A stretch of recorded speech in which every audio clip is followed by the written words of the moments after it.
गणेशाय नमः। जय श्री कृष्ण। भक्तों को कल्पवृक्ष के समान फल देने वाले वृंदावन बिहारी अद्भुत पुरुषोत्तम भगवान को नमस्कार करते हैं। नरों में श्रेष्ठ भगवान नारायण को नमस्कार कर माता सरस्वती व जगत गुरु व्यास जी को सफलता प्राप्त करने निमित्त प्रणाम करते हैं। आप सभी भक्तों को मेरा सादर नमन, सादर वंदन। आज श्री पुरुषोत्तम मास महात्म्य के संकलन से हम 14वें अध्याय का श्रवण करेंगे। हमने 13वें अध्याय में देखा था, सुना था कि किस तरह से रानी ने राजा से कहा कि उठो, उदास क्यों हो, किंतु राजा ने कोई उत्तर नहीं दिया था।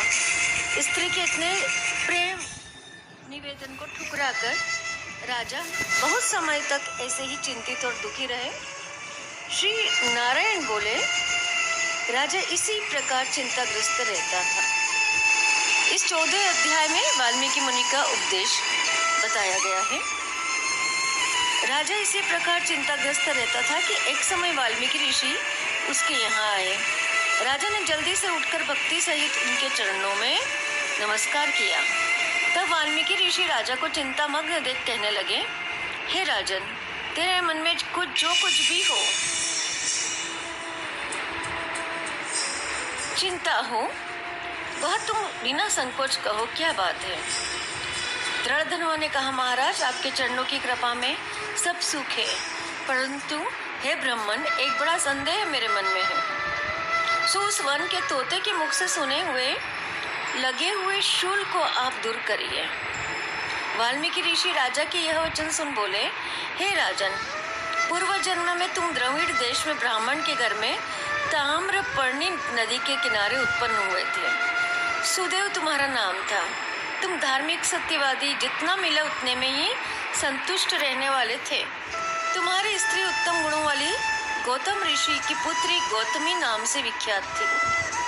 गृहस्थ आश्रम के धर्म में चलने वाले सुदेव को कितना ही काल व्यतीत हो गया, परंतु उसके संतति नहीं हुई। एक दिन आसन पर बैठा हुआ अपनी स्त्री से सेवा कराता हुआ थका हुआ वह ब्राह्मण कहने लगा, हे सुंदरी, संसार में पुत्र से परे कोई सुख नहीं, क्योंकि तपदान से उत्पन्न पुत्र परलोक में सुख देते हैं। शुद्ध वंश में उत्पन्न हुई संतति इस लोक और परलोक में सुख देती है। उस श्रेष्ठ संतति को मैं प्राप्त न कर सका तो मेरा जीना ही वृथा है, इसलिए मेरी मृत्यु शीघ्र ही हो जाए तो अच्छा है।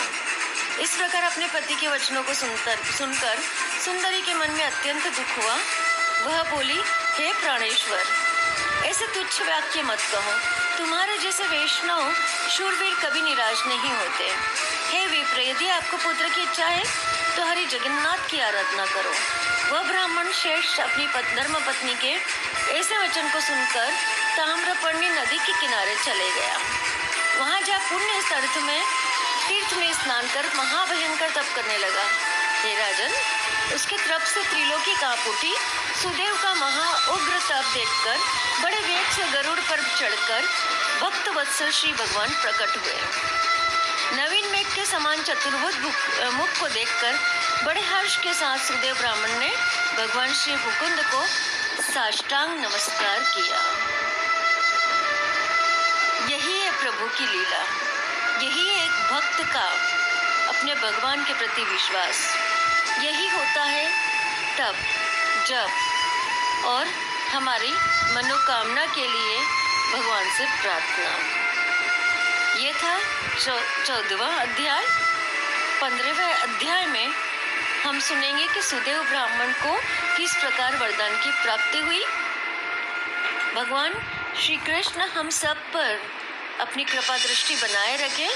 जय श्री कृष्ण।